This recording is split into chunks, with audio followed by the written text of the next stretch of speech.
li ci am solo ñu xam ne ni que la monnaie sera prise en charge. Je vous remercie. Merci beaucoup, Monsieur le ministre-secrétaire général du gouvernement. Alors, j'aimerais revenir juste sur 3 aspects. Le premier a trait au financement. Al-Amin nous revenir na ci léegi. Deuxième bi mooy ambition bi ñu am mooy mbébét bi rëy na te diagnostic bi wane na ne jafe-jafe yi bari na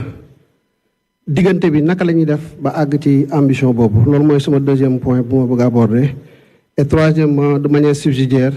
revenir sur la question de la protection des végétaux. Ñoom soxna Korka Diaw interpellé ñu tout de suite ci oiseaux yi nga xam ne ñoom ñooy yàq meññeent gi période de récolte. Sur la question du financement, Al-Amin réglé na la question opérationnelle. Mais il y a une dimension stratégique sur laquelle nous devons travailler. ñoo ngi ci en relation ak suñu partenaires yi parce que loolu foofu lañ koy lijjantee. bi ci njëkk à mois d'avril rek bi ñu demee assemblée annuelle Banque mondiale et Fonds monétaire international posé nañu benn dimension question bi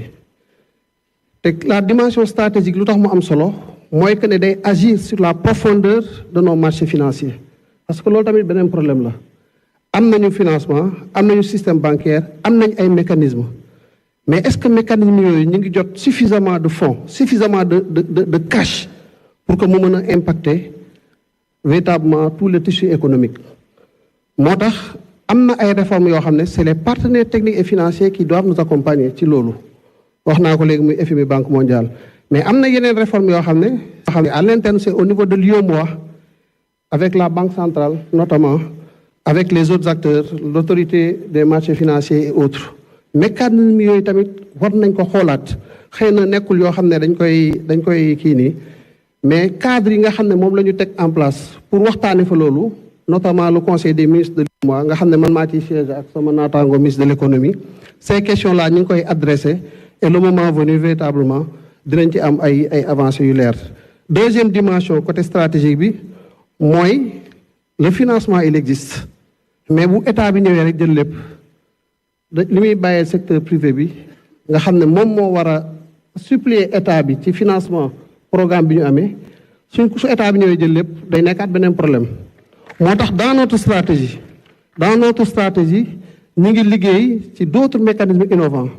L'idée est que l'État puisse prendre une proportion optimale et laisser au secteur privé ñoom tamit ñu am suffisamment de ressources bu ñu mën a financer seen développement loolu moom mooy sur la question du financement. Le deuxième point sur lequel je voudrais revenir mooy ci wàllu ambition bi ak diagnostic bu jafe bi. C'est vrai que le diagnostic est très criard boo ko xoolee da ngay xaw a jaaxle ci ne naka la ñu mën a amee situation bu demee nii ba noppi ñu boole ko ak ambition bu toll fi nga xam ne mooy ambition président de la République premier ministre chargé de sa mise en œuvre. waaye foofu nag la ñuy xaar le génie sénégalais notamment celui du gouvernement dirigé par le premier ministre. mooy ne fondamentalement déficit budgétaire lañu am bu jéggi dayo ak bor boo xam ne dafa mujj diis ci suñu kaw déficit budgétaire ak bor nag dañoo lëkkaloo ndax boo seetee su fekkee da nga am 2 fukk ne moom mooy sa koom-koom mooy sa revenu boo bëggee dépasser lu ëpp 2 fukk yooyu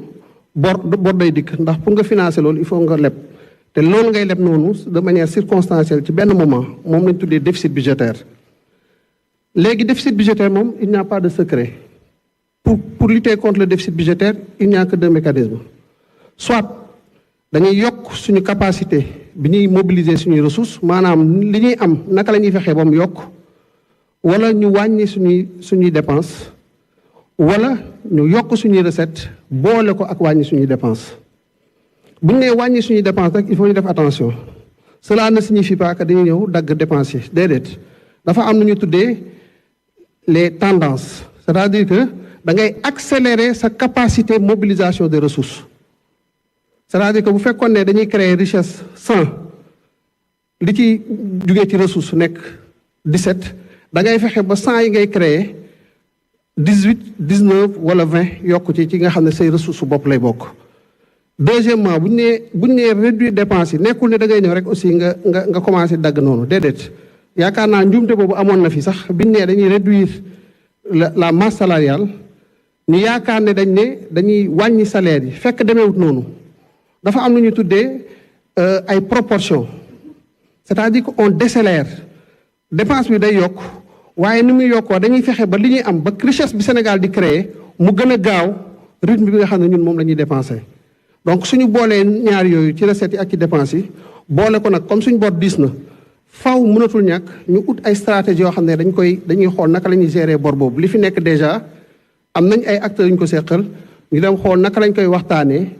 ba dans le court terme ñu reprofiler dette bi c'est-à-dire que dette boo xamante nii dafa gàtt ci ay conditions yoo xam ne conditions yu diis la nga xool naka ngay waxtaanee ak say partenaires ba dette bi nga ubbi ko yokk ko ci ay années mu libérer ay espace budgétaire libérer ay couloir donc ay niche budgétaire yoo xam ne les projets du référentiel ne serait-ce que sur le plan d'action dañuy mën a trouver ay espace bu ñu ñëwee abonder le budget. Voilà fondamentalement l'exercice. On a identifié sur les recettes, sur les dépenses, toutes les actions qu'il faudra mener sur la période. Bu mujj bi rek pour ne pas être très long, c'est sur les oiseaux granivores. Et là, je vais parler au nom de mon collègue ministre de l'Agriculture et de la Souveraineté alimentaire. Effectivement, le gouvernement a un programme de renforcement de la protection des végétaux. La direction de la protection des végétaux, d'ailleurs, ñu ngi ci en discussion nu ñuy fexe ba yokk seeni moyens mais liggéey bi du loolu kese yow ci noor bi nga nekk xam nga ne picc yi lu ci bari dafa am fu ñuy daw làqu ji te foofu xëy na nekkul ci Sénégal am na beneen partie ci Mauritanie boo xam ne effectivement base arrière la pour ces oiseaux granivores. L'idée, c'est que dans le cadre de la coopération avec la Mauritanie, que nous puissions prendre toutes les dispositions ci moment bi nga xam ne mooy moment bi gën a baax nga xam ne foofu ngay fekk picc yi jëflanteeg ñoom li nga fay jëflanteeg boobu meññeent bi ñëwee ñoom du ñu mënati ñëw yàq ko liggéey boobu ñu ngi ci moyens yi ñu ngi koy jox ministère de l'Agriculture à travers la direction de la protection des végétaux, le ministre des Affaires étrangères dans le cadre maintenant de la coopération avec ces pays en train de prendre toutes les dispositions. Voilà donc ce que je voulais apporter comme élément de réponse. Merci. jërëjëf ministre des finances et du budget yaakaar naa ne ñi ma jiitu ci wax ji presque couvrir nañu li nga xamante ne nii moom moo amoon solo xam nga dañu ne rupture